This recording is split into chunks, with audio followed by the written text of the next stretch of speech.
Baik, bismillah, assalamualaikum warahmatullahi wabarakatuh. Perkenalkan, nama saya Abdullah Umar, NIM 22481069 dari Fakultas Agama Islam, Pendidikan Agama Islam, Universitas Muhammadiyah Kendari. Kemudian semester 3. Di sini saya sedikit menjelaskan apa yang disampaikan Ibu Mulyani, ataupun juga sebagai tugas UTS, di mana sini saya menjelaskan tentang ada 5 makalah untuk menjelaskan. Nah, sini saya menjelaskan makalah pertama atau dalam kelompok pertama, dalam judul ini hakikat keimanan. Nah, di sini hakikat keimanan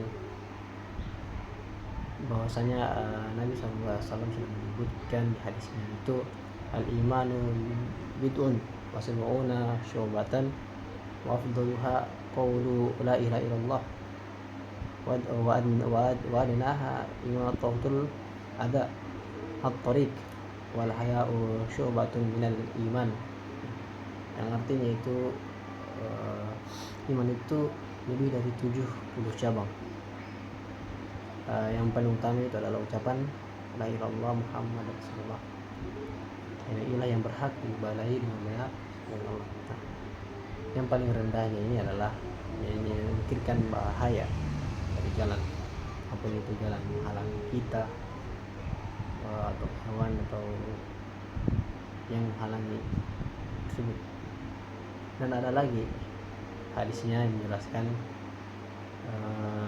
keimanan, hakikat keimanan ini, yaitu innal iman untuk minabillahi wa malaikatihi wa kutubihi wa rasulih wal yaumil akhir wal qadari khairihi wa syarrih.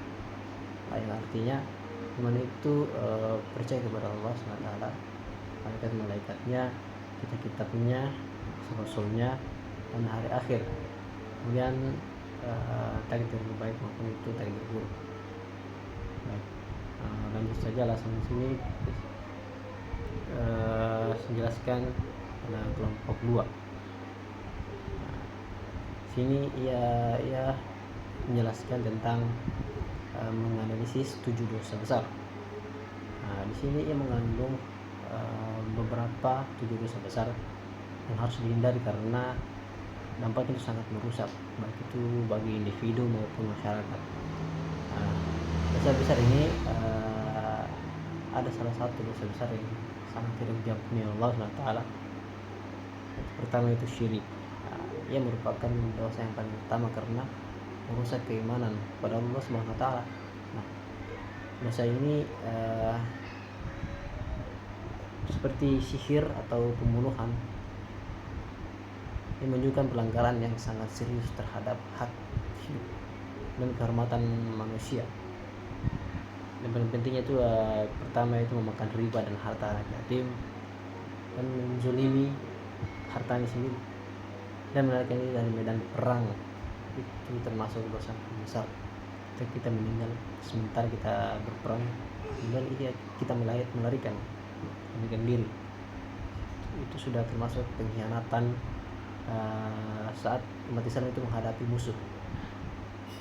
Kemudian wanita soleh dengan berzina yang menghancurkan kehormatannya di semua masyarakat. Bagaimana umat Islam diingatkan selalu menjaga keimanan atau menjauhi perbuatan yang bisa merusak diri kita sendiri. Sebagaimana dijelaskan atau Rasulullah SAW sudah menjelaskan hadisnya, yaitu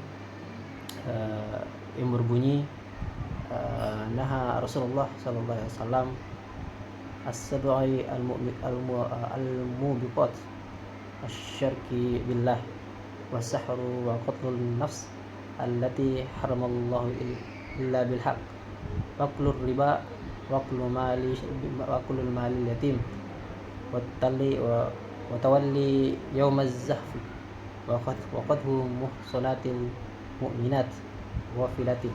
Ya, yang artinya Rasulullah SAW itu melarang dari 7 dosa besar ini. Pertama itu syirik kepada Allah SWT, dan sihir, membunuh jiwa yang diharamkan Allah kecuali dengan hak, makan riba atau makan hartanya anak yatim. Nah, sini dijelaskan sebuah wanita ya menuduh wanita mukminah yang menjaga kehormatan dengan tuduhan zina. Ia dijelaskan dengan peringatan untuk melalui menjauhi perbuatan tersebut untuk merusak keimanan dan kehidupan sosial umat Islam ini. Nah, kemudian menjelaskan hadis yang kelompok yang ketiga atau pemakalan yang ketiga, di mana ia menjelaskan tentang realisasi iman dalam kehidupan sosial. Nah, ini saya jelaskan bahwasanya bagaimana sih iman itu mewujudkan dalam hubungan sosial. Bahwasanya Nabi SAW sudah menjelaskan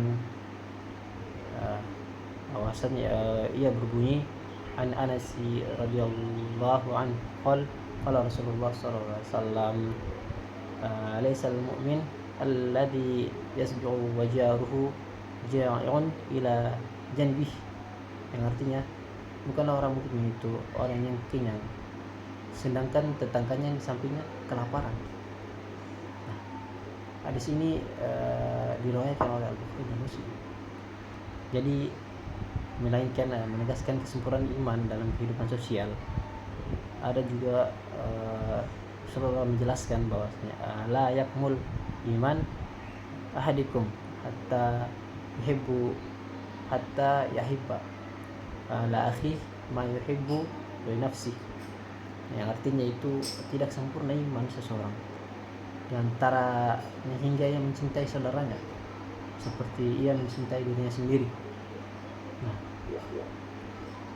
Nah, jika ia tidak memperhatikan kesejahteraan sosial, nah, apalagi membiarkan tetangganya kelaparan sementara dirinya kenyang. Oleh karena itu, iman itu bukan hanya keyakinan batin, tetapi juga mewujudkan melalui tindakan sosial yang terpuji seperti tolong menolong, mencintai sesama, menjaga hubungan di dalam masyarakat. Kita harus mempedulikan masyarakat kita.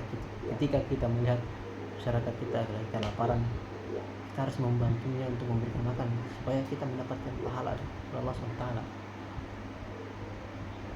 Bahkan kita saja memberi makanan kepada hewan, anjing, maupun biarkan itu hewan yang haram, anjing, babi, semakin kita mendapatkan juga pahala dan dimudahkan masuk ke surga Allah SWT. Dan jangan melainkan kita hanya kita saja sendiri yang kenyang dan orang lain kita tidak membantunya, itu kita tidak membantunya, kita akan mendapatkan dosa juga. Nah, jadi itu saja. Nah, kemudian saya melanjutkan materi atau kelompok keempat. Sini ya jelaskan bahwa menganalisis hadis persaudaraan dalam Islam. Nah, dalam Islam sini Rasulullah SAW menjelaskan hadisnya yang berbunyi al-muslimu akhul muslim la yuzlimuhu wa la yuslimuhu, rawahul Ahmad wal Bukhari wa Muslim, yang artinya seorang muslim adalah saudara bagi muslim yang lainnya, bahkan tidak boleh menzolimi atau meremehkan menyakiti saudaranya sendiri. Di sini dari Ahmad, Al-Bukhari, Muslim. Nah, dari hadis ini bahwasanya ia menekankan bahwa persaudaraan Islam itu berdasarkan ikatan keimanan, silaturahmi atau silaturahmi, akidah yang kuat yang menghubungkan muslim itu meskipun berbeda etnis, bahasa atau budaya, persaudaraan. Nah, kemudian untuk menjaga hak saudaranya kita ini termasuk melakukan kezuliman, penindasan atau tindakan yang menyakitkan secara fisik dan mental. Dan lebih terjauhnya itu persaudaraan ini ibarat satu tubuh, di mana jika tubuh itu lain sakit, seluruh tubuh merasakan sakit dan harus saling membantu. Dan dengan demikian ini persaudaraan ini harus menuntut sikap empati dan saling menolonglah antara sesama lain jika ada yang menghambat sakit, ada yang susah, harus membantu.